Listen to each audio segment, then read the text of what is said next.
meditation is a science. So, with any science, there is a methodology which brings about results. You know, if you don't know that methodology, very difficult to get results. You know, it's sort of saying, well, I heard this, and then I'll do some of that. It's the some of that that gets you into trouble. You know, you can't. Meditation is one of those subjects you can't wing it. There are other subjects that you have more latitude. You know, but with meditation, it really is. They say it's like walking on a razor's edge. That's no joke. That is really an accurate statement. You know, it is a very, very precise science. You know, you're threading a needle. And you sort of have to realize what you're up against. You know, prior to starting your study of meditation, you've practiced thinking, feeling, doing, perceiving, you know, all the various impulses of the body, the impulses of the heart, the impulses of the mind. You're completely adept at that. You're really skilled masters at that stuff. But what about the opposite of that, which is meditation? See? We're sort of in the situation of being a deep sea fish looking for a dry spot. Pretty tough, you know. One would say impossible.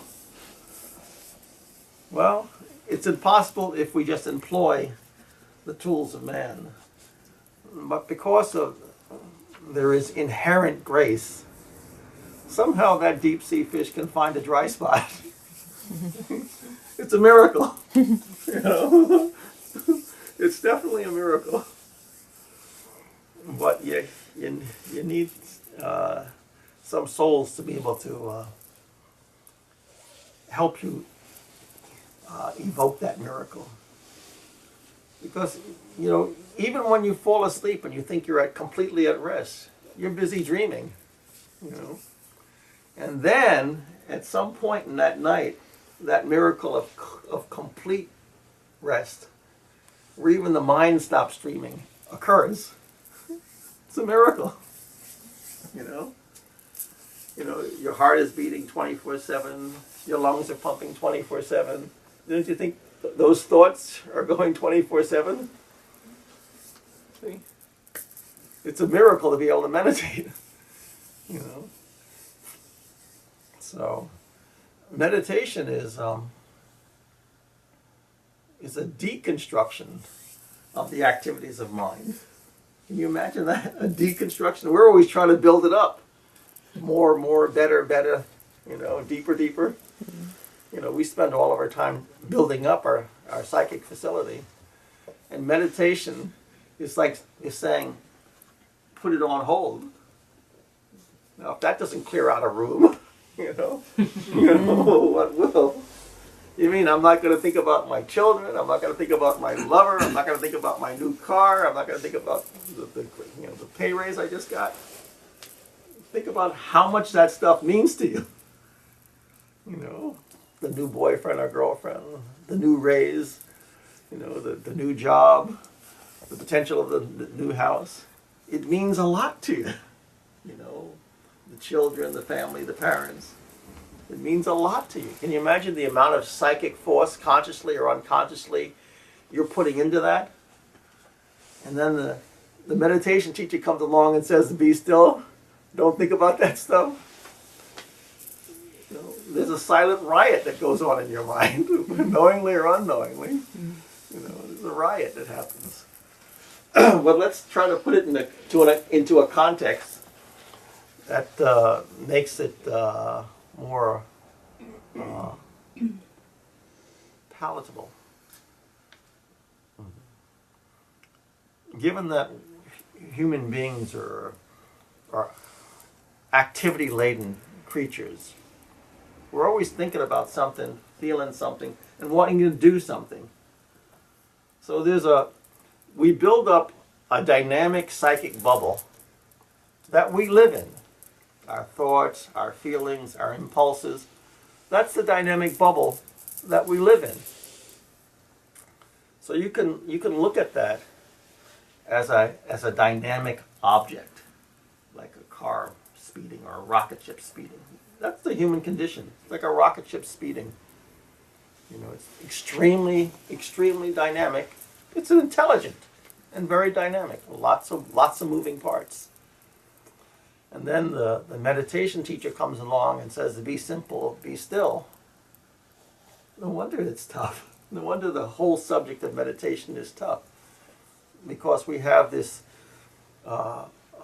habit and supported condition of dynamic activity all the time. See? Now, the teacher is saying, okay, no problem with all that dynamic activity, but let's try to find some balance. What's the other side of all of that dynamism? See? If you want to be a full person, both sides of the package have to be balanced. We have one hyper-involved side and one profoundly unemployed side. That's like me saying to you, okay, use only your right arm and your right leg to get through life. Well, you became adept at it because that's what you've been doing. But what if I said, okay, now you have 2 arms and 2 legs? All of a sudden, a whole lot more potential occurs. The same thing with the meditation science, is that there's infinite potential that's simply not being activated because we didn't know how to activate it. See? We activated one side of our nature, but not the other side of our nature. You have to ask yourself, why does the body force you to sleep? The body literally forces you to sleep. If you keep going, you simply pass out. Because it's trying to force a balance. See? It wants a whole balance. Why do you see a night and a day? A flower opens and closes. See? Take an in-breath and an out-breath. Nature itself is trying to force a balance. See? But because we have such big brains and so dynamic, we sort of have the willfulness just to try to do what we want to do, and not to seek a really profound balance. See? So, if I hold up this cup, very nice tea, thank you. Everybody pays attention to the cup, but you never paid attention to what supports the cup. See? All of this space. You pay attention to your body, but how much time do you pay attention to the space around your body? See? It's our habit. It's a psychic habit that we all are involved in. And in the yogic science, they want you to pay attention to everything, to all the potentiality. Not to just, okay, I have this dynamic clay pot, so we pay attention to that. But you didn't pay attention to what supported the clay pot, all of this space. In an unexamined way, all of that space may seem like nothing. But all of that space allows you to do what you do. Think of how dynamic your life is, the creatures' lives are, all humans' lives are. Without that space, all the stuff that you're doing is not going to happen. It's not going to happen. So, we want to be able to acquire a perfect balance and a perfect insight.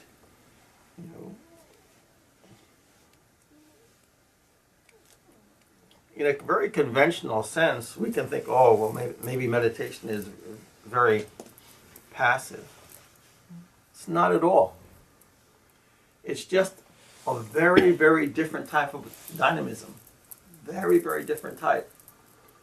But it is just as potent as all of your psychic activity and physical activity and emotional activity. Think of all the literature and drama and theater and sports.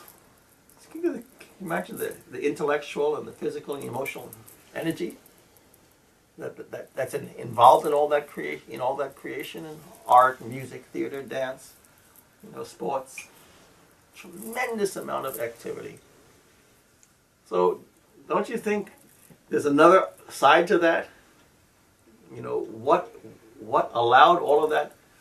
Whatever you can think of the dynamics of that, and that you have to realize something comes from something. You have tremendous emotional activity, physical activity, psychic activity. What allowed that to be? What supported all of that? It didn't just happen. It didn't come out of nothing. All of that activity came out of something. See? We don't think about it. But in meditation, it's the primary subject.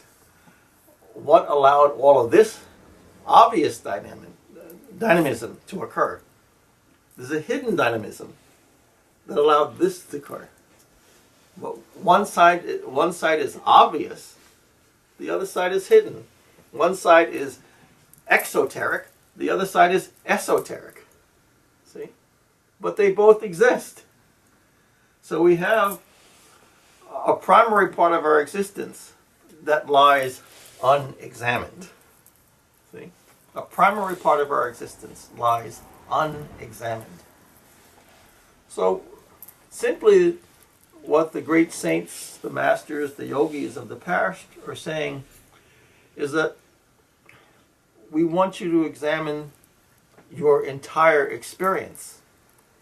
And they're not even going to necessarily say your entire human experience. They're going to say your entire experience. Because even your notion of being human is a relative notion. What was humans 10,000 years ago, and what will humans be 10,000 years hence, or 100,000 years hence? Do you think we're going to be the way we are now? I don't think so.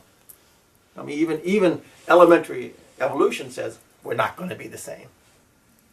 So we have to realize that we're a creature that is transiting a journey.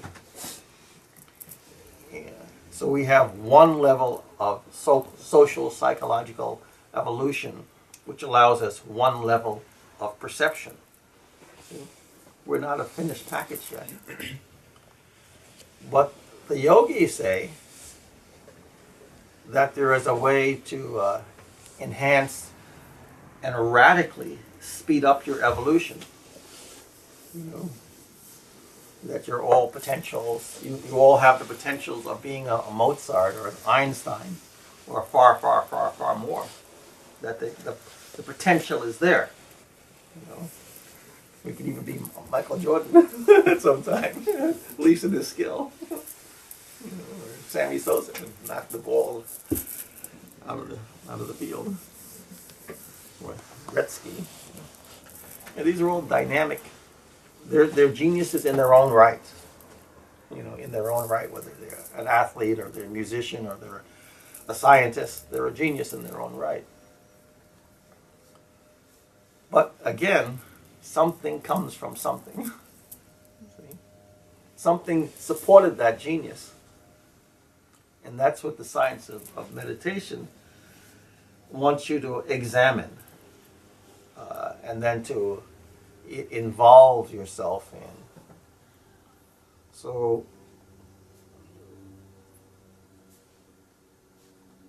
what we're doing is trying to have a fully examined life.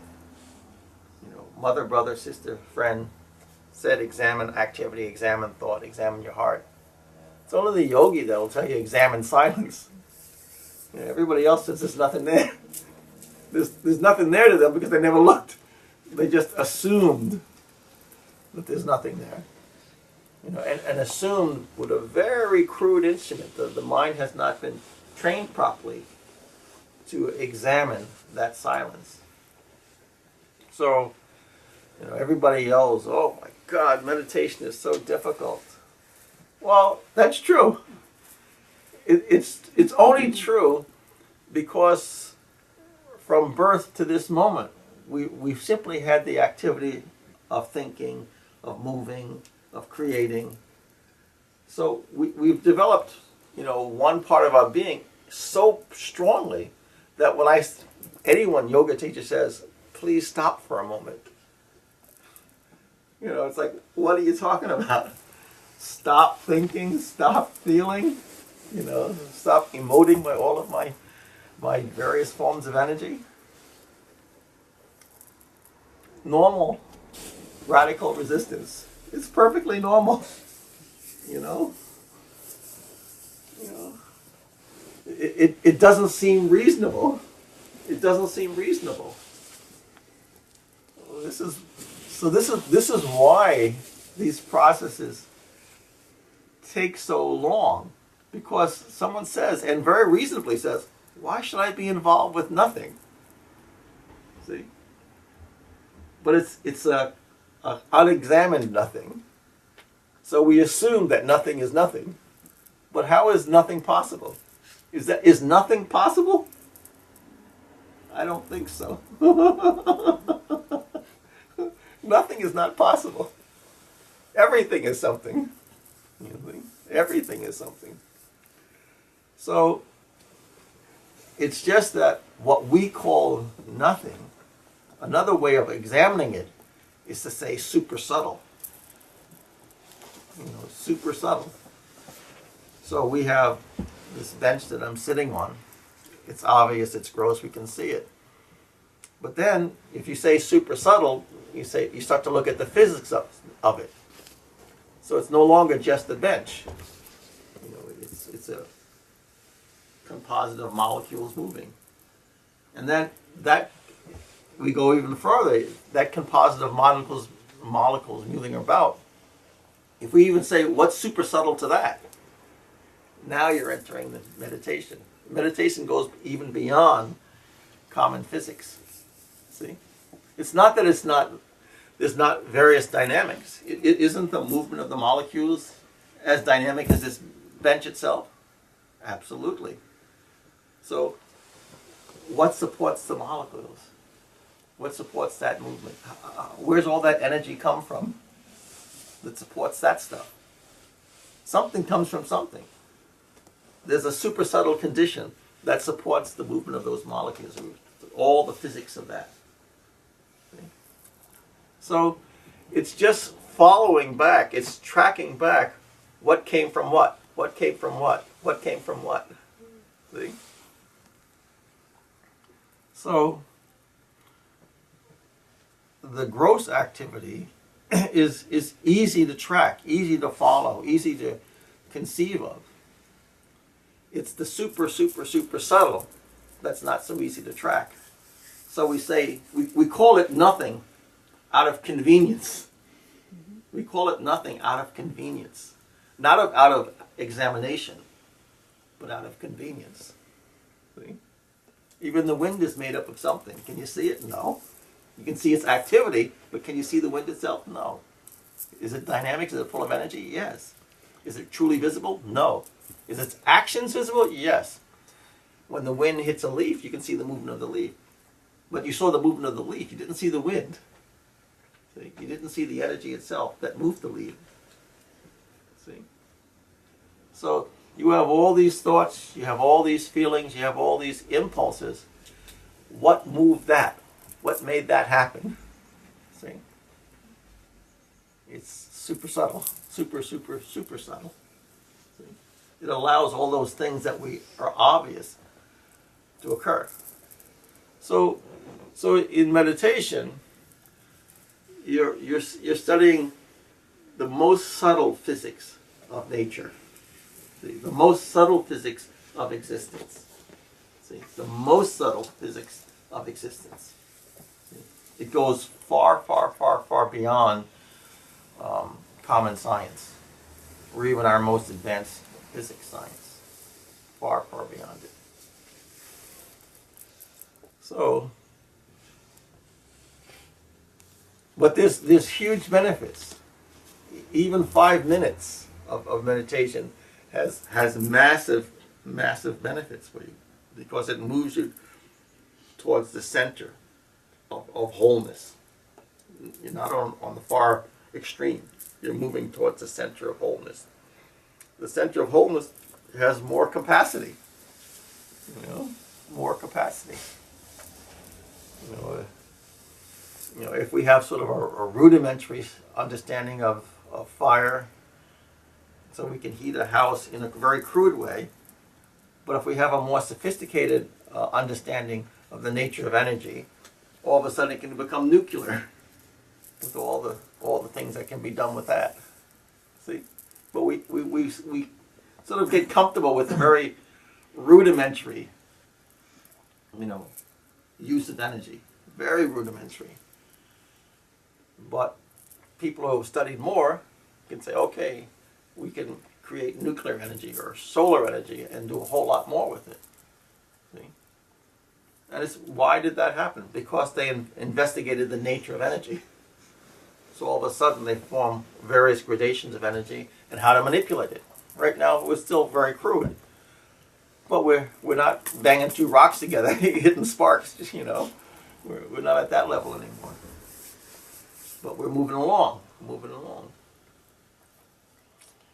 In meditation, you have all these meditation masters, and all they are beings who have gone into the study of nature to the nth degree and come to a perfect balance. They've come to an internal perfect balance. So a lot of times they say, oh, this yoga master can do this, and this yoga master can do that. Well, yeah, they can. Can they fly through the air? Yeah. Can they be in 10 places at once? Absolutely. Does it sound reasonable? No. Why? Or did Jesus walk on water? Absolutely, he walked on water. Did he feed the multitude from a few baskets? He absolutely did. For the conventional human being, is that possible? Absolutely not. Absolutely not. For the conventional human being. But for a Krishna or a Buddha or a Jesus, because they've gone into the super subtle science, they've become completely whole, their manipulation and use of nature is completely different than our manipulation and use of nature. Because they now have acquired the wholeness or the full insight into the nature of being. Into the nature of being. What does meditation illuminate? The full nature of being. The full nature of being is what meditation illuminates. Right now with common consciousness, we have part illumination of what we are. We have a fractional awareness of what we are. But real meditation gives you full awareness of beingness. See? So if I ask each individual in the room, what are you? We're going to get a whole multitude of assumptions of what we are. But if you ask the question, are those assumptions truly informed? If you're really honest, not really. Whatever we say about ourselves, we're partially informed. We're not fully informed. We're partially informed. See? Meditation wants you to become fully informed of your beingness, your whole package.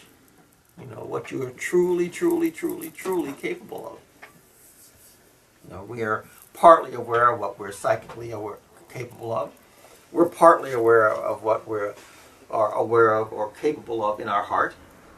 We're partially aware of what we're capable in our physicality. Is that not true?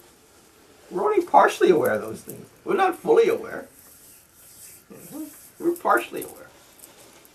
So, the whole meditation science wants us to become to a condition of full awareness, of full wholeness, of full potentiality. See, what we're fully potential of, not what we're partially. have the potential to do. See? Yes, Ami. So where I get stuck is in the very practical technique of meditation and how to define it within the various different definitions of meditation that I've had. So, I just did the Vipassana retreat, and it was all about watching the breath, observing the breath and feeling the sensations in the body for 10 days, and it was phenomenal.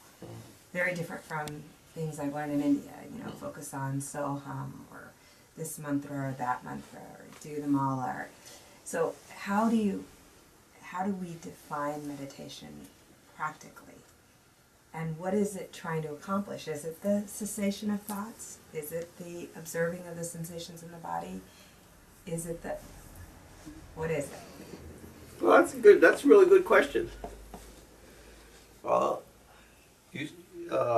You quoted part of what Patanjali says. Sage Patanjali, who was one of the codifiers of Raja Yoga science, the cessation of thought. The second thing that you mentioned was observation of physical phenomena.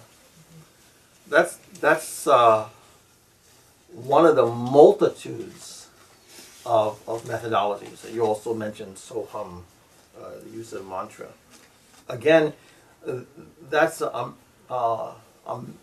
methodology. It's a method, not an end. It's a method.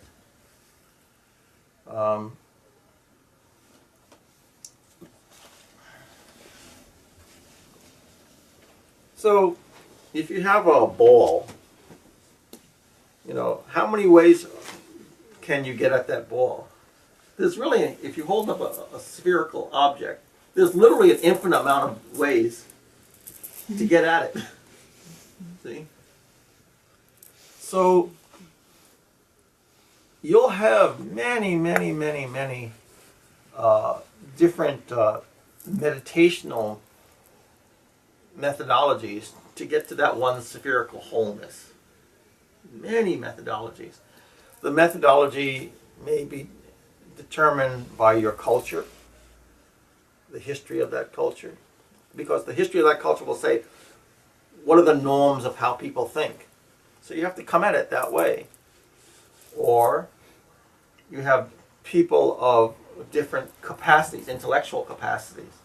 So, of course, there's going to be multiple ways of coming at the subject based on what your intellectual facility is. We have people some people are more physically based, some people are more emotionally based, some people are more intellectual. Again, there's going to be methodologies that are going to accommodate your basic nature. If you're like Joe Jock, well, how do you get Joe Jock to a high state of insight? Or a very emotional person, how do you get them to a high state of insight? Or a very intellectual person, high state of insight, of being able to perceive the nature of wholeness. It's the nature of the one silent reality. See? So heaven is infinitely merciful and wants to give everybody a shot, regardless of their situation, whether their sociology or their physicality or their mentality. Everyone deserves a shot. It is the root of our existence. So everybody, heaven is designed methodology, so everyone has a shot to return to their absolute premortal condition. Okay? To return to a condition prior to your creation, what you thought, what you felt, what you did. That's all your creation. That's the bubble that you exist in. That's the primary frame of reference that you function out of. See? Your thoughts, your feelings, your physicality. That's your primary frame of reference. But it's not the only frame of reference. There is a primordial existence. That Krishna consciousness, that Christ consciousness, that Buddha consciousness, that consciousness of fundamental illumination. See? That is the substratum of life. It is the substratum of existence. And then you have your bubbled creation on top of that. So we're all like psychic bubbles floating around. But what are we floating around in? We're floating around in a primordial substratum. But we're all like little creative bubbles, you know. And it's not only a creative bubble from a birth, it's a creative bubble from multiple existences that are all in that bubble, you know, all your own personal creation. So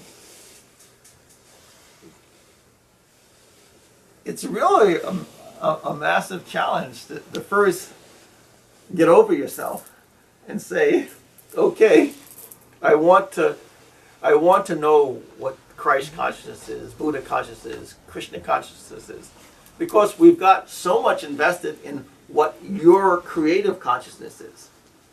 You've sort of put a lot of energy into your creation. And then the masters tell you to sit like this and be quiet. See? That's why the world is noisy. And very few are doing this. Because we're invested. We're very, very, very, very, very invested in our own creation. So then the yogis say, okay, bit by bit. And then we try to say, okay, let me show you some advantages to not constantly investing in your creation, but trying to see the creation. See the substratum, what allowed your creation to be. See? So we first say, oh, you're going to get a relaxed mind. You're going to be calmer, more peaceful. Well, how many are calmer and peaceful? We all have all kinds of neuroses and anxieties going on. So a little bit of peace is a good thing. Say, okay, I'm with that. You know? And because we're pleasure-loving creatures, we whisper to you, hey, there's a whole lot of joy. You know? Hey.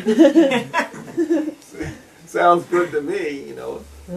We think of joy from everything from a piece of really good cake to sexuality. You know, everything in between. Yes. So we say, a little bit of Ananda. We got some Ananda going for you. Ananda means infinite joy, you know. Humans are good with that, you know. And then, because our nature is always curious, always looking, you know, always examining. That's the human nature. That's how civilization was built, because we're always examining stuff, you know. So we always somehow, you know, build a better mousetrap, build a better bridge. That's human nature. So we say this sat. Sat means pure. But it's pure knowledge, pure insight. See? You know, so they say Sat Chit Ananda. You know, pure knowledge. You know, pure beingness. You know, pure joy. That's like the cosmic hook. It happens to be true. It happens to be true. We parcel it out little by little by little to sort of draw you in. It's like saying there's a treasure buried in the backyard, and then we start handing you some shovels. You know?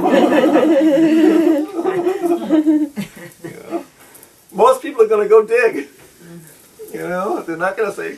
They're going to say, well, maybe he's right, maybe he's wrong, but most people are going to. Most people are going to say, maybe I should check. You know, just in case there's a treasure in your backyard, you want to check it out. You know, very few people are going to walk away from that. Maybe. But most people won't dig for long if they don't find it right away. That's forget it. That's the thing, you know. That's the thing. It takes a while, you know. So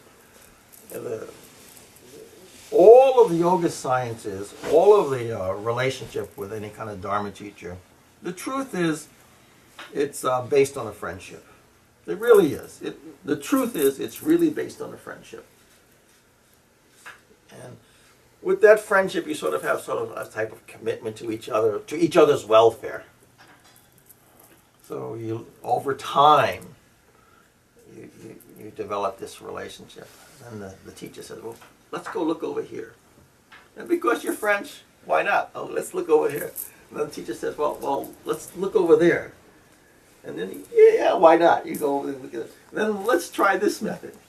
So the teacher is like slowly taking you around, having you gather a body of skills. So we're going to go look in the backyard for the buried treasure.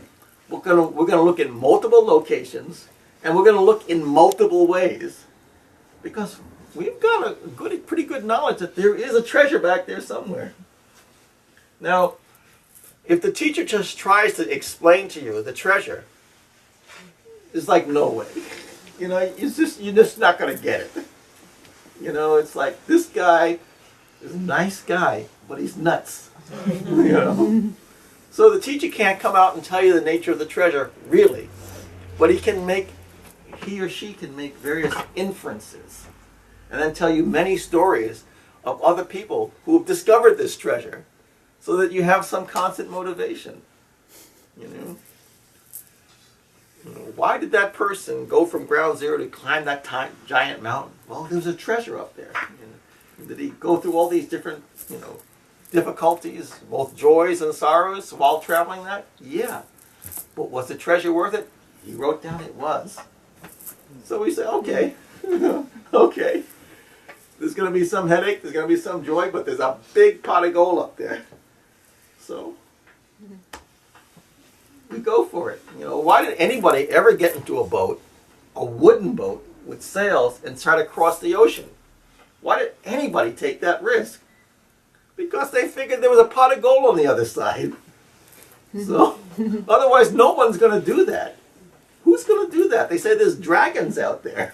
If you look on the old maps, beyond the horizon, they always have pictures of dragons. Now, who's going to go out there? Who is going to get off this safe land?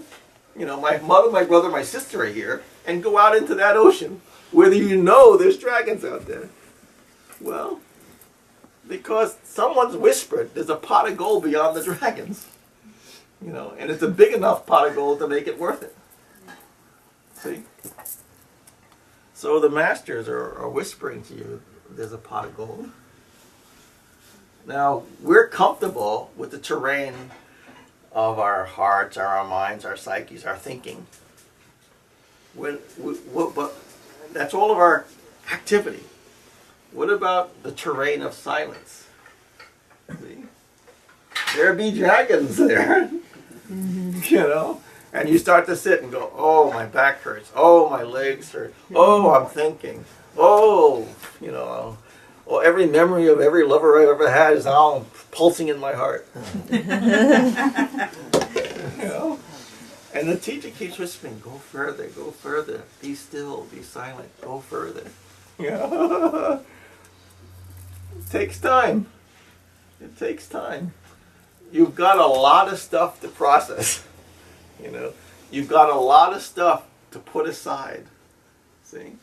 A lot of stuff to put aside. To allow you to be a little bit peaceful. See? It's only when you start doing this stuff do you realize how much stuff you've got going on that you weren't aware of.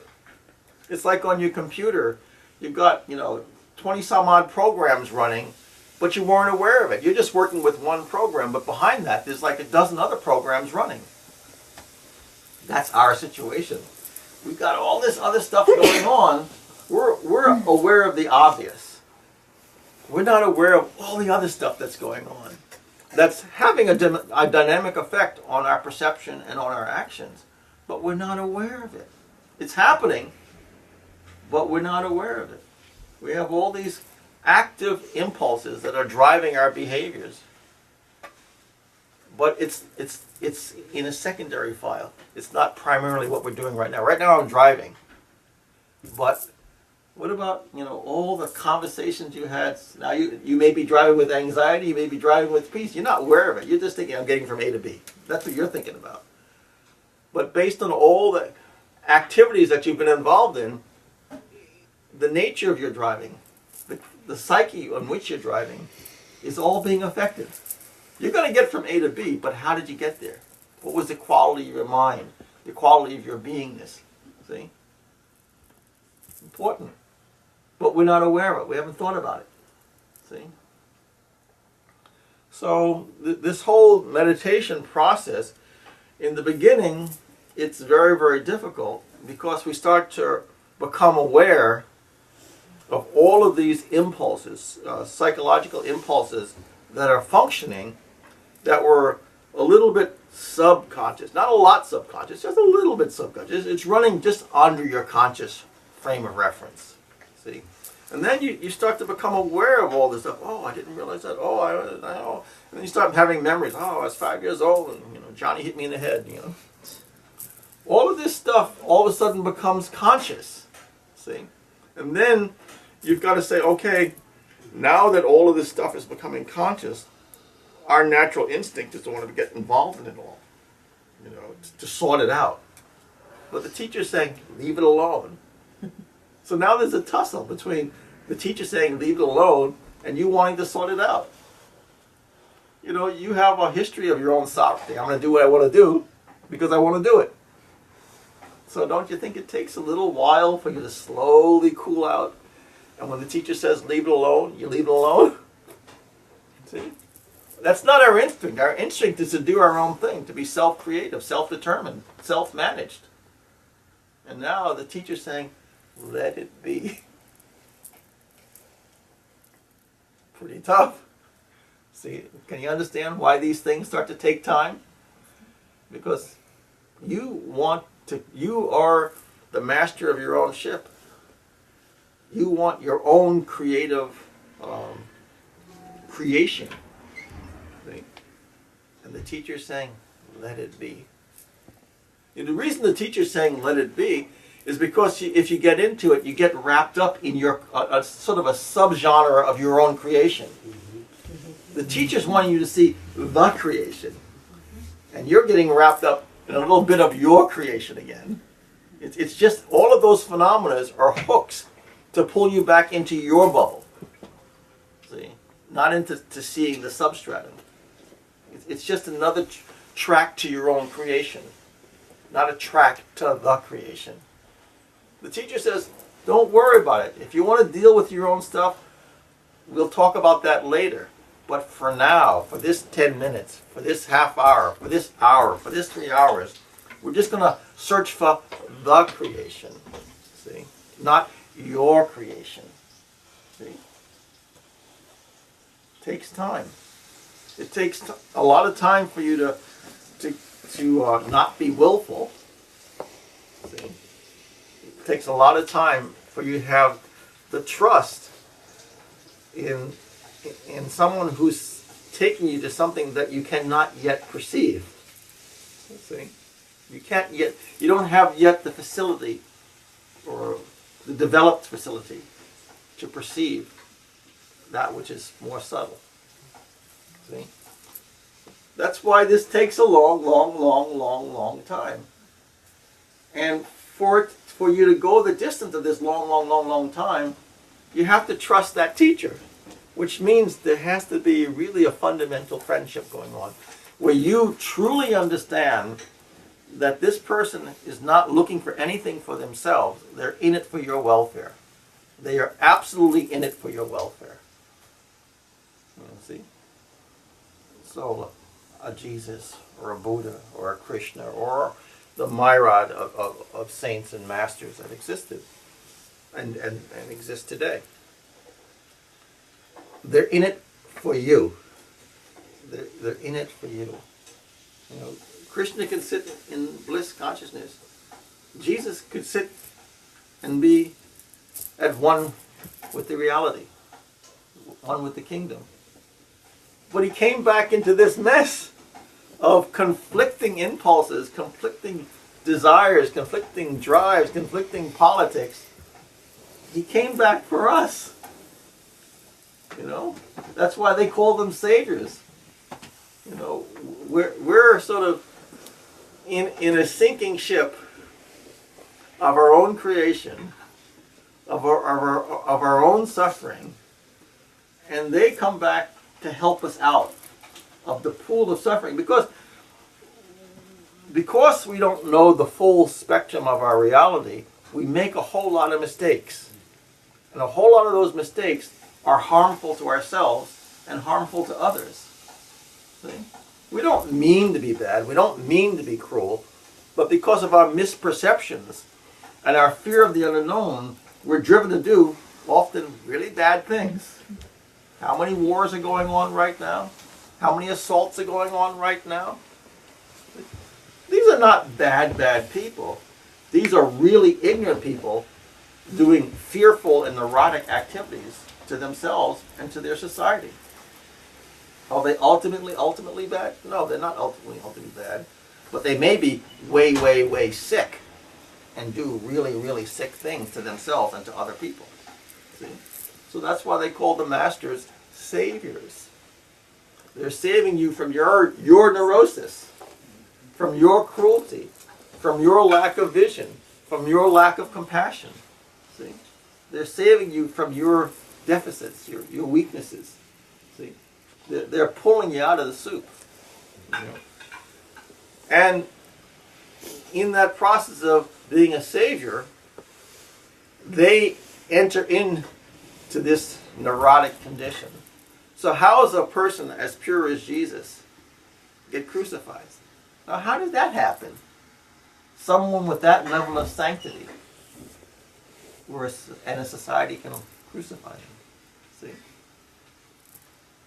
Makes us think. You know, that master came back for us. See? Same thing with Gautama Buddha. He saw the confusion and the malady of the time. He saw the suffering of the era.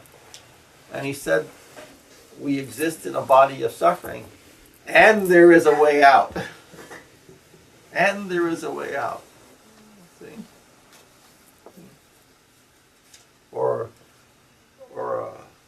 a Sri Krishna who saw the rise of adharma and pressed Arjuna, his disciple, to have an equal and greater force of dharma to manifest, to neutralize the adharma. See? Now Krishna is God itself. Arjuna is the disciple. And Arjuna is saying, wait a minute. You want me to go to war with people on the other side? Some of them are my cousins. Some of them are my gurus. Some of them are my childhood friends. And they've sought this path. And you want me to go to war with them, my own kinsmen.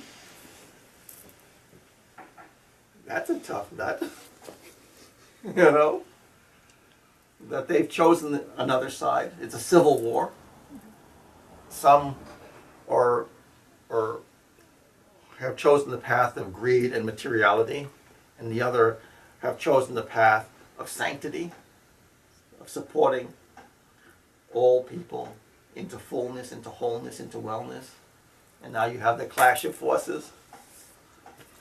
And Krishna maintains a neutrality and says, whomever wants me can have me. Whoever wants my vast army can have my vast army.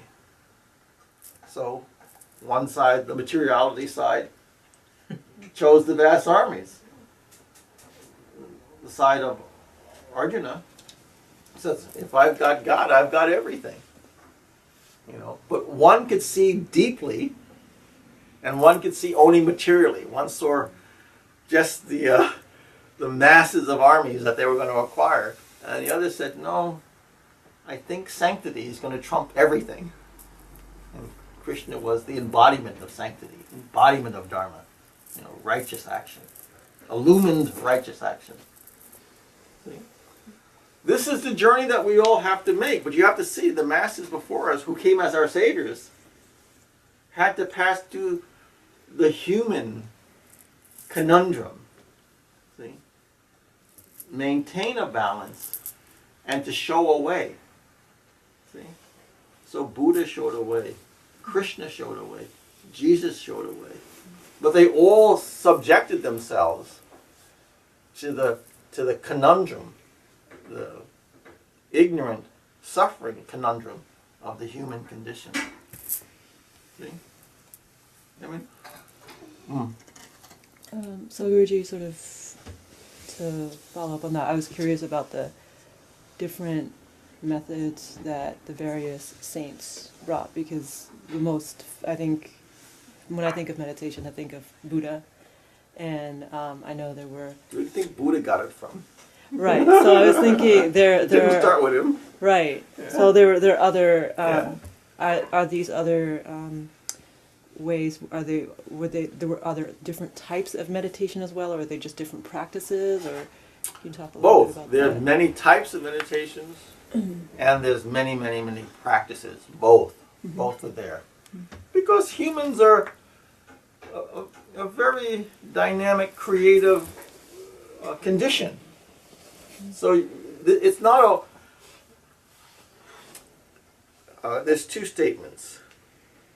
There's multiple creative ways in, but there is one science within. So there's many, many, many ways to get to silence. See? But there's only one silence. See? And the door you enter into will be, the teacher will give a general door for the group in front of him or her. And then there'll be multiple sub-practices within that will tailor it to you specifically. See?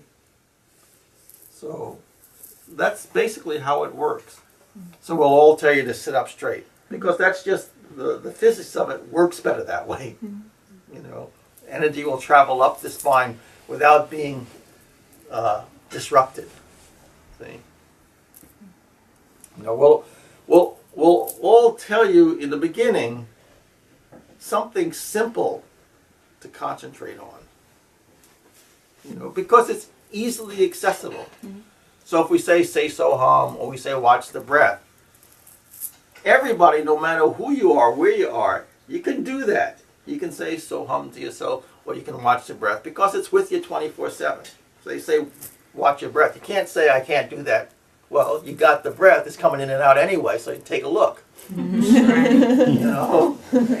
So they give you something that you can definitely do without excuses. You know? You know, if I told you to sit there with a straight mind and visualize all these different lights and see 10,000 saints and all the Buddhas, can you really? Maybe 2% can do that, but the rest have like easy outs. Like, hey, I can't deal with that. Yeah. You know, I don't have that. I can't do that. See, so generally the practices will be given very, very, very simple instructions, but those simple instructions are not really simple. They're simple only in word, but not in effect. See? The human condition is built on constantly developing complexity. You know, we think about things in 10,000 different ways. We even think about one thing in 10,000, you know, your mother, your brother, your sister, friend. You'll think about that person or that element in 10,000 different ways. We are naturally building complexity. That is what we do. See? Now, the opposite of that is simplicity. See? So, in the yogic sciences, you're building simplicity. And that simplicity will lead you into a silence. That silence is a dynamic, creative condition. See? That provides profound insights into the nature of life, into all this other stuff. How that happened, it's the seed of it is in the silence. How all that happened is over here. See? So, there are many, many, many, many ways of meditation. There are foundational practices that everyone is taught, and then there are side roads that the teacher will give you based on your particular nature, your particular condition, your particular facilities. See? And there's infinite. The teacher wants to give you basically what you want and also what you deserve.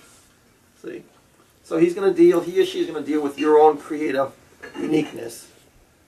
And what you deserve is the fullness, the whole kingdom. That's what every teacher feels that you deserve. That's what you are. But there's many ways to it, So there's many, many, many, many. So let's say somebody wants to know the wonder of God. There is an infinite amount of tantric practices. When I say tantra, we're just talking about the elements of life. In the West America, it's completely rubbish, nonsensical, idiotic notion of the word tantra. Tantra refers to that which exists, its expression, and its inherent divinity. So if you take any element of life, whether it's a leaf or a piece of earth or a tree or this cloth here, and say, okay, it's something. Now, what is the nature of that something? And what is the absolute nature of it? See? This came out as something. This piece of cloth came out of divinity. Just like each of us came out of divinity. So the tantric practice is simply saying, let me examine any and every element of life and find its inherent divinity. That is tantric practice. See?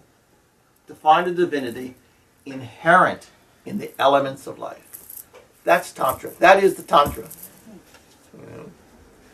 Now, because people are profoundly ignorant and comfort loving and sensual loving, they say tantra is sexuality. It's like all the Library of Congress and one little sentence talks about human sexuality and you say that's the tantra. Ridiculous. Tantra is the entire library of existence, the manifest library of existence, and then to explore the inherent divinity in it. So is there inherent divinity in your sexuality? Yeah, there is. Is there inherent divinity in your very next breath? Yes, there is. Are they equal? Yes. See? Okay, so I've got a very specific question. Yes, my dear. When did you start meditating? How did you start meditating? How did you build your own meditation practice? That's a really good question also. Interesting question. You can say in this birth, historically, I started when I was a boy. When you talk about classical meditation practice, maybe around age 14. I'm just talking about my personal history. It's just helpful. Yeah. Did I start an inquisitive observation of nature before then? Oh, absolutely. Absolutely. Early boyhood. I was trying to figure out how things added up. Now, how does that occur? Those events happen based on karmas. Karma means actions. In this case, past actions. So, how did I acquire a facility for meditation or a facility for spiritual practices or a facility for spiritual insight? That came because of multiple births of inquiry. You see? Just like everybody, multiple births of struggle, multiple births of inquiry, and then being able to, over time, over multiple births of sorting things out, saying this is useful, this is useless, this gives me vision, this gives me blindness. You start to choose your associations. So first, as you're living, mostly you're living with your clan, and then you're living with your family, and that's who you're keeping time with. And then you'll say, okay, I'm going to spend time with the philosophers, and then I'm going to spend time with the scientists, and then over time you say, I'm going to spend time with the saints. See, and then you say, over time you'll spend time with the masters. But you base your action on whatever results are going to bring you greater peace and greater wholeness. So over time, after you've been shaked and baked enough, you just want to find some place that's, more of a sweet spot, and you'll go through this. Okay, my clan, my family, my general society, my friends, then the philosophers, then the psychologists, then the scientists, then the saints. See, because each one is bringing you to a greater condition of feeling whole. See? So it's the evolutionary journey that we all take. We're all on it. This is a boat you can't get off. But you can take that boat in zigzags or in circles, like a dog chasing its tail, or you can go from A to B and B to C. That's all on you. It's your choices. Who you choose to hang with or who you choose to associate with says a whole lot about your destiny. You're creating your destiny, and you're creating the outcomes. Well, if I'm going to run with a crew that's mugging people, chances are my future is in prison. It's because I chose that crew. That's going to be the result. It's just a matter of time. If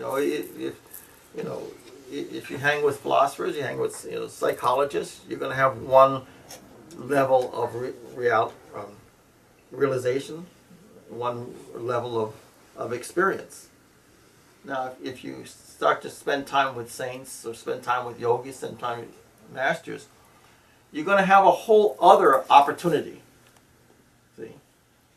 A whole other opportunity for insight, of vision, and of experience. See? Each group that you choose to hang with is going to give you a body of experience. It's your choice. It's absolutely your choice. See?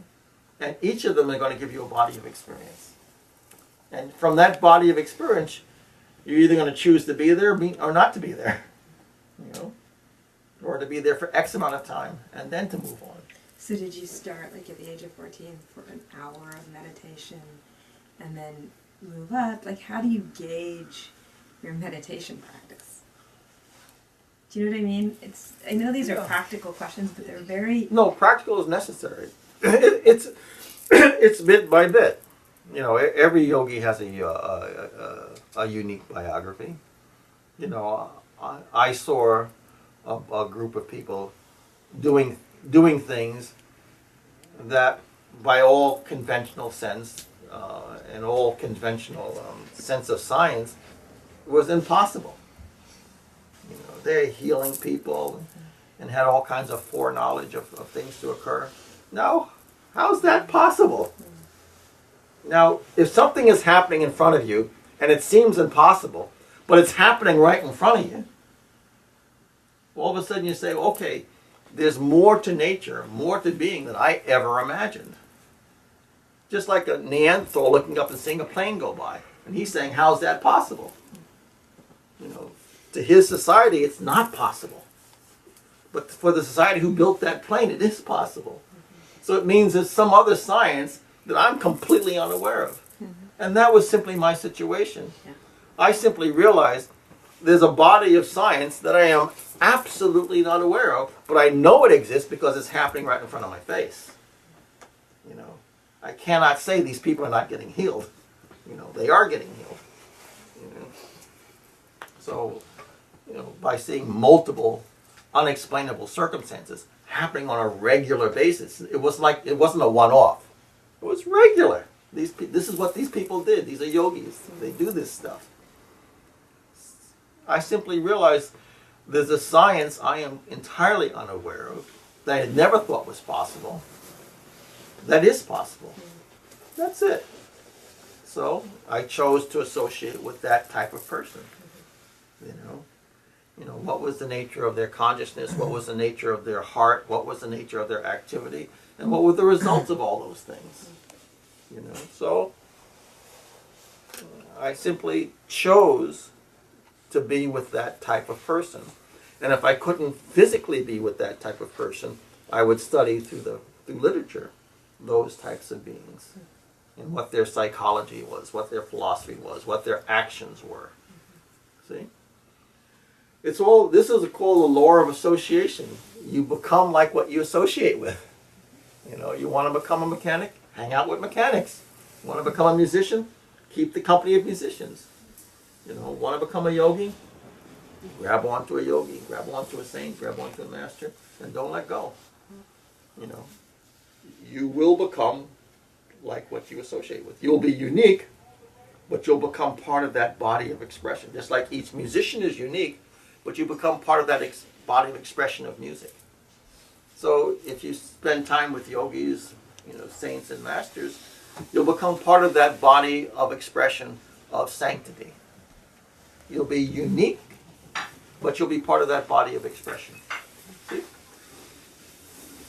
So, yes, ma'am. Sort of more practical questions too.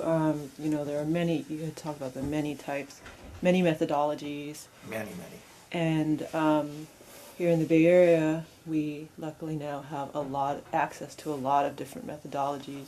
Can you also give some guidance about, you know, methodologies that may not be very effective, or, you know, there are a lot of traps out there as well. That's the thing. There are so many ways to fall into a mud pit. You know, and unfortunately most people do, and most people do multiple times. This is actually a very deep issue. The truth is, you get what you want. You know, if you really want a Jesus, you're going to get a Jesus. If you really want that. What if there are all forms of hidden corruption in your heart that you're simply not aware of, but you're harboring attitudes, emotions, desires that are not really pure? Well, you're going to get a teacher like that. See? So you sort of have to first sort of figure out how to clean up the ecology of your own heart, because that's going to determine what you get. See? At least you're going to get an opportunity for that. You may choose not to do it, but you're going to get that opportunity. So it's like a 10,000 to 1 ratio, at least. For every 10,000 teachers, there's one real one. See? Unfortunately. Just like, how many pieces of quartz can you find on the ground? You know, or common stone, as opposed to how many diamonds you're going to stumble across. Chances are you're not going to, if we walk from here to there, we're not going to stumble across too many pieces of diamond. But we're going to have a whole lot of stones. You know? That's the way it is. That is the way it is. There's a saying that's really important. Only a fool wants to be a guru. Only one blessed becomes one. A fool, what they see is, they say, people are having adoration for that teacher. Oh, people will throw money at that teacher. Oh, that people will throw praise at that teacher. That's their own egotistical weakness that they want. Oh, they want money. Oh, they want praise. Oh, they want adoration. Oh, they want love.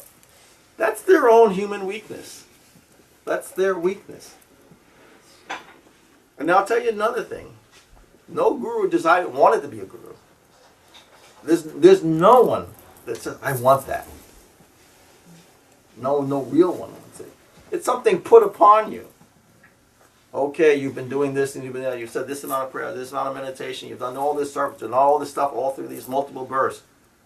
Now get out there and do something. It's like you're trained for a physician. What are you sitting on your hands for? You know, that's really it. You get pushed out of the nest. Like, I am infinitely comfortable with my master. I don't want to be any place else. It's the center of the universe. What? The master's saying, what are you doing here? You know, birth after birth, you've been training to alleviate illness. What are you doing here? Get out there and do something. That's what you're that type of mechanic. You're a mechanic for the kingdom. Get out there and fix some broken engines. It really is that. You're infinitely comfortable in the orb of your master. It's the best place on the planet to be. But the master says, okay, there's the door, get out there and help somebody. That's what you're bred for. That's what your whole existence is about. Is to help bring people to wholeness. I've given you this. Now what I've given you, you put it out there and give it there. The guru is the template. The master is the template. As he is given, so you shall give. The will and the way. The will of God and the way of God. Not my will, it's not my way. It's God's will, God's way. See, that's why you go through a gazillion births of learning humility. So you're not an independent operator. It's not like, what I think, or what I feel, or what I want. That's utter rubbish. It's utter rubbish. So you study the scriptures to start to find God's will and God's way. And that gets profoundly refined when you land up with saints and masters to find out what the will and the way is, that you're inside of God's will, God's way. It becomes profoundly refined by that association. And you learn these skills of sitting in profound silence, or sitting with absolute divine utterance, or ceaseless prayer. All of these things become the body of your existence. So it's not about what you want or what you think as a being. See? You're doing all of this prayer, all of this mantra, all this meditation to become a very, very sensitive instrument, like a very sensitive antenna to discover God's will and God's way. See? There is no such thing as a do your own thing as a teacher, as a real Dharma teacher. Most teachers are not that. Most teachers have some body of psychological understanding, some body of charisma, some body of philosophy, and a whole hidden body of personal desires of what they want as common human beings, what they want. See? Consequently, problems.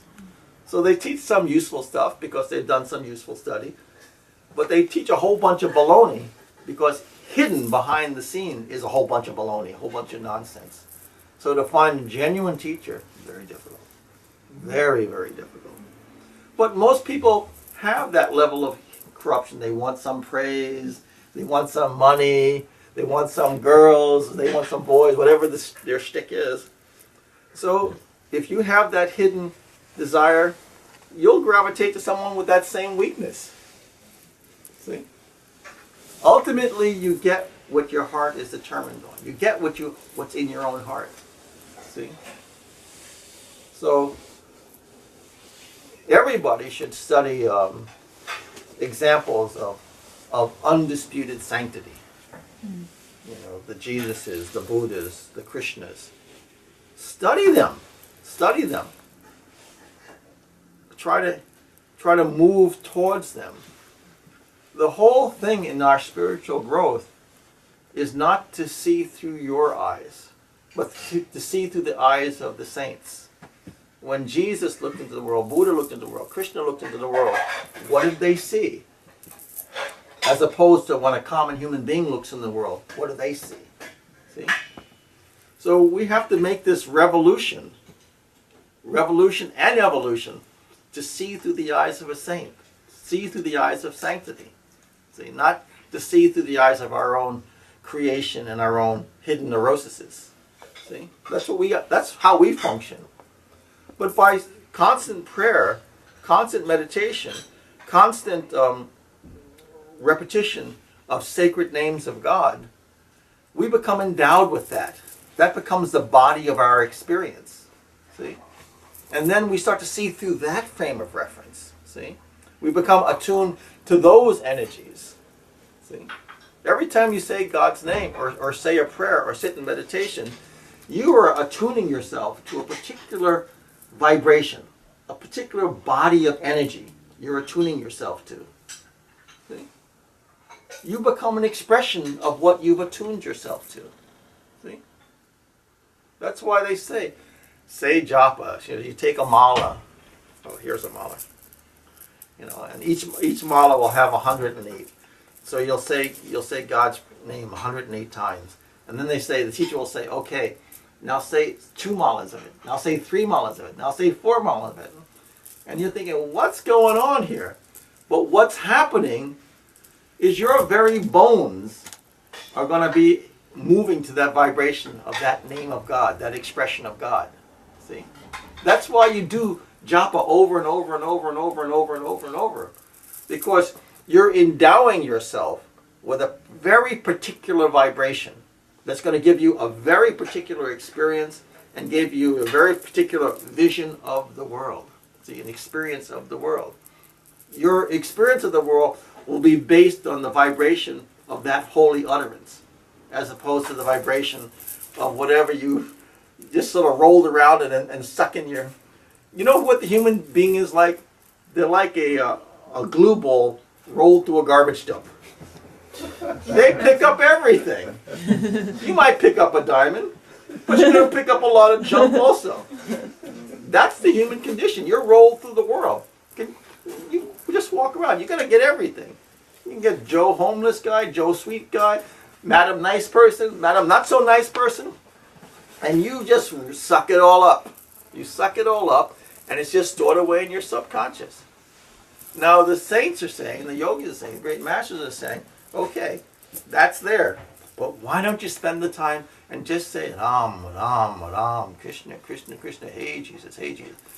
Why don't you get that consciousness going? Why don't you start sucking up some of that? Why don't you start loading up your subconscious with the energy? If I say Sylvia, Sylvia looks up. If I say Matthew, Matthew looks up. Now, with the superconscious Jesus, or superconscious Buddha, or superconscious Krishna, if you say their name, you don't think they pay attention? You don't think, you're like dialing into their phone number. You don't think they're going to answer the line? Of course they are. What do you think prayer is all about? You don't think they pay attention? Of course they do. Of course they do. They have infinite consciousness. Infinite consciousness. They can take 10,000 prayers at a time. Don't worry about it, no problem. 10 million prayers. They'll respond to each and every one of them. They're not like us. We're like little. They're the infinite. So by constant utterance of God's name, or utterance of mantra, you become like that mantra. That's that's the divine alchemy that's going on. Heaven says, okay, not everybody has great intellect. Not everybody has great physicality. But everybody can utter or mutter some sacred utterance of God. And by that sacred utterance, it's a form of association. And in that association, you become like that what you associate with. So if you have some mantra, that mantra will make your subconscious and conscious eventually just like itself. See? So let's say you have this big cosmic barn of all the stuff that you picked up along the way. The psychologist will say, okay, go into the barn, examine each item, say how it's affected you, examine every portion of it, and then come to some resolution. Now think of the cosmic size of your subconscious barn, and if you had to do all that work for everything, you'll never get out of the barn. You'll be shoveling forever. What God says is, okay, we know you got stuff. You're human. Let's take this divine mantric bomb, mantric flame, and just toss it into the barn. It'll burn up all that rubbish. The end result is you don't want that stuff. So here's a divine fire. toss it into the barn. It'll make everything like itself. Done. You don't have to examine every 10,000 pieces of your neurosis. It's not necessary. It's not necessary. If you say, Om, Om, Om, Ram, Ram, Ram, Jesus, Jesus, if you, or any of the mantras, that mantra is a divine, it's endowed by God's power. Its nature is to make you whole. Its nature is a fire. It will clean your house. Whether you're saying God's names of Divine Mother, or saying names of the gods, or saying names that have no meaning but have effect, if they're a true mantra, whatever is in your subconscious, it'll make it sacred. It'll become a fire. And all the stuff of your subconscious will become vibhuti, meaning sacred ash. See? It'll all become sacred ash. You didn't have to examine every element. Not necessary. It's by the law of association, that divine alchemy. The mantra made everything like itself. See? So you don't have to study every piece of your neurotic life. Not necessary. Just not necessary. It keeps a lot of psychologists employed. And the kids will definitely go to college. So, I mean, you can do that. It's okay. It's okay. But it's not solving your problem. It's sort of postponing. It's not solving anything. See? So you put out one brush fire, and there's still 10,000 going around you. So, come on. That's where you practice mantra, or you practice, significant prayer, you practice significant meditation. It puts out the 10,000 fires, not just the one brush fire. It puts out the 10,000 neuroses. See? Yes. Yeah. Oh, I'm sorry. Yeah. So then, Haricharan, would you say that then the goal of meditation is to create an equanimous mind, or an equanimous approach to life? To accept things that are already? All of those things are part of the effect.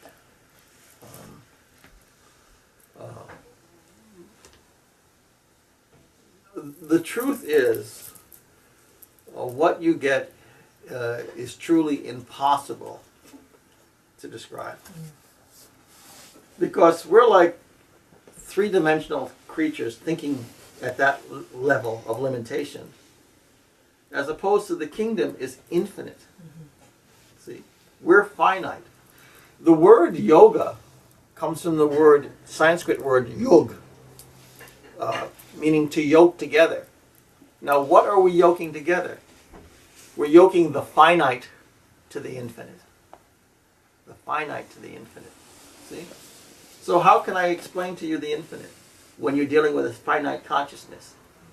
Your brain and mind itself has a limitation. Your heart has a limitation. Your physical abilities and impulses have a limitation. Those are dynamic boxes. What about the rest of the reality? Beyond the box. See? So what the yoga science is bringing you to is absolute fullness. Not knowledge of the box, but absolute fullness. See? So I can tell you, okay, in your psychic box, in your heart box, in your physicality box, these are effects of these practices. Greater health, greater awareness, greater peace, greater joy, greater capacity to feel love, greater capacity for intellectual insight. All of that is absolutely true. It's absolutely true. All of those facilities will come. Those facilities and many, many more. Many, many more. But there's even much, much, much more when you go beyond the box. See? So in the condition of which is called samadhi, meaning pure one-pointed attention to the divine, absolutely pure, absolutely uncorruptible. It's perfect attention. You actually at that point go beyond the mind. See, you go beyond created facilities. So there's no saint or sage that can talk about that, because our discussion lies within the context of mind. And samadhi takes you to the potentiality beyond mind. See? See? So there's a potential of thinking about things, and then there's the super potential of just experiencing things. See? Where there's no word for it, but there is the experience of it. See? So there is the experience of Sat Chit Ananda in perfect practice. But until that, we're always talking about relative and qualified circumstances. See? In the pure practice of meditation, do you become more peaceful? Yes. Do you become more friendly? Yes. Do you become a kinder person? Yes. Do you become a more compassionate person? Yes. Do you become a more insightful person? Yes. Do you become a more healing influence to everybody around you? Absolutely. Do all those good things happen? Yeah. So that's why they're talking about the kingdom of heaven on earth. Because at that point, the body of energy from the kingdom is pouring into you. So you become an expression of that. Just like a Jesus or a Buddha or a Moses or any of these prophets or saints or masters became an expression of the kingdom because it was pouring into them. See? So you become a healing force in the world. But that's not all there is. That's just one expression manifest in the world. And there's much, much, much more. See? But you move it bit by bit. Do you want to become a kinder person? Do you want to become a healthier person? Do you want to become a more peaceful person? Do you want to become a more loving person? Do you want to become a more compassionate person? Of course. Of course. There's no downside to that. Of course. Do you want to become a natural healer? When you see some sorrow, to be able to address it and make it whole again? Of course. That's what will come from this science. See? But it's bit by bit. And you're all absolutely unique. So you start from where you are. See? And you learn the earth beneath your feet now. See? You're all completely different. See? So do you think any regular teacher can figure all that stuff out? No. You have to be attuned. You have to be attuned. I just can't say, oh, put this Band-Aid, the same Band-Aid on it. That's ridiculous. That's completely ridiculous. You know, that's where the teacher learns humility. Like, God, I don't know. What do you think? You know, you have to keep your head to the ground. You know, there's always that pranam before God and Guru, and asking, okay, what next? You know, a real guru is like a postal carrier. They just deliver the notes from heaven. Because the regular person, their mind is too confused, too active, too full of rubbish. I'm not saying bad. You know, it's just stuff. You know, so the teacher sits quietly, thinks about the soul, asks God, what do you want? The teacher sits quietly and just simply waits until heaven delivers the note. And then the teacher just delivers it. That's what happens. You know, that's what happens. And we're all moving towards that. It's just different levels of relationship to the kingdom. That's all. You know, everyone will become a healer. Everyone will move towards wholeness. Everyone will become a spiritual teacher at some time, whether it's near or distant. At some time, because that's part of your evolution. It's just part of your evolution. See? So there's many, many, many, many practices, and now there's sort of a reasonable forum of people developing. It goes in cycles, where we can practically address these issues. You know, start a meditation class, start scripture classes, all that. But there has to be no teacher's going to force anything. You know what a real teacher is like? They lay out a smorgasbord and say, what do you want? They don't say, do this, do this, do this, do this, do this. They put out a smorgasbord of methodologies, and see what people want. Sometimes they want a lot of things, sometimes they don't want anything.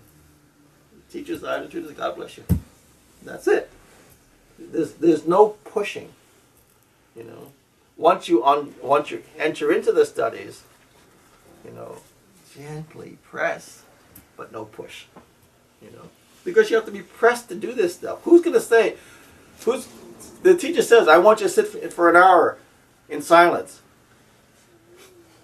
Would you do that unless you were a little bit pressed? Come on. You know, even when we go to university, and the teacher presses by saying you're going to get an A, B, or a C, or an F, which means out of here, you know. So we're pressed to do a little bit of performance, to do a little bit of activity, to absorb the body of information. See, there's no pushing, but there is a gentle, loving pressing, because otherwise, you know, if I say let's climb that great mountain, we're going to find a whole lot of reasons not to strap on a 50-pound pack and get up the mountain. You know, oh, it's my mother's birthday. Oh, you know. Oh, I got invited to dinner with my friends from college. You know, I got to go. I haven't seen them in years. You know, well, I got a headache. You know, you know, stuff happens where you're not going to do it. You're not going to do it. If I say sit in meditation for a half hour, and then later on I say sit for a meditation for an hour, and I say sit for meditation for 2 hours, don't you think the teacher has to lovingly press to get you into that so that you can get that body of experiences? He knows there's a body of experiences that you're going to thank everything that you did. But outside looking in, it's like, wait a minute. You know, my knees hurt, my back hurts, you know, lunch is ready, you know. There's going to be some reason for not doing it. So why aren't there 10,000 saints, you know, or 100,000 saints? Because it takes time. You're learning another culture. You're learning the culture of the kingdom, not the culture of man. See? You're journeying into the experience of the reality, not into the experience of the human creation. See? Human creation, just open up the newspapers and see what you've been doing. You know? If you want to figure out what the culture of the kingdom is, look into Scripture and see what they were doing. See? What were the saints doing? See? So we just have to understand our situation, our position. You know, and that's why, again, it all comes back to a friendship. It's not a friendship based on the way man does things. It's a friendship based on the kingdom. You know, a friendship based on not what you want or what you think about the teacher. It's a friendship based on how do you build greater wholeness. I mean, real wholeness. Just like if you can drink from a pure stream, anybody can drink from that stream. It'll heal anybody. See? It's not judgmental. I like this one, I don't like that one, this one's tall, this one's short. That's a bunch of rubbish. That's just nonsense. You know, this one's pretty, this one's not. It's all just rubbish. The stream flows through, anybody can drink. It nourishes everybody. That's the real science. You know, to bring that stream through and let people take what they want. See? But you need to learn the culture. So we study Scripture. We study the lives of saints, ancient and current, so that we start to know the culture of the saints. And to know that it's not an easy journey. It's not an easy journey as man. It's not an easy journey as saint. It's not an easy journey. Just by being here, it's inherently tough. It's inherently tough just being on this planet. But you can make the journey as a man, or you can make the journey as a person moving towards sanctity. It's up to you. It's entirely up to you. See? Any other questions, ideas? I don't know what the timing is. 12. Was it okay talk? You know, because you really got to figure out what you're up against. You know, if you and I are going to go on a journey, you know, whether it's from here to the kingdoms or here to France, there's all kinds of things that happen along the way. Sometimes pleasant, sometimes not so pleasant. See? But that's life. That is life. You know, don't think, oh, you know, the journey to sanctity is a journey of kumbaya. That's not going to happen. You know, it's not going to happen. So you really have to get real about what it is, what it takes, and what it takes. You know, there's going to be joyous moments and sorrowful moments. But each moment is moving you towards your inherent sanctity. That's the difference between the journey towards sanctity and the journey sort of in the community of man. In the community of man, it's sort of just like whatever. You never know what's going to be. You never know really what you're getting out of it. You're doing something, but you never know how it's going to turn out. If you're moving towards the sun, you know it's always going to get brighter. See? And that's like moving towards the kingdom. It's always going to get brighter. There's no maybe about that. There's a massive maybe in man. See? Okay. Enough of all this philosophy.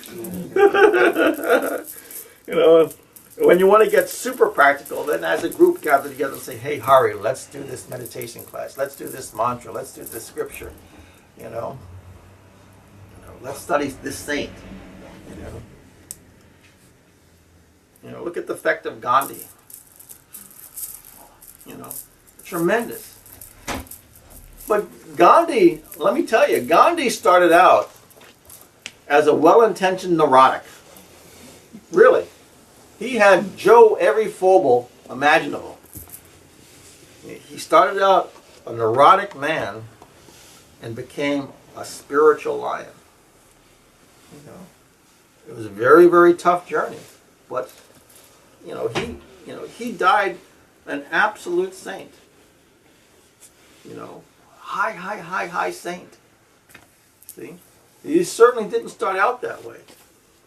So we have to see it. We have to be profoundly realistic, you know, that this journey is tough.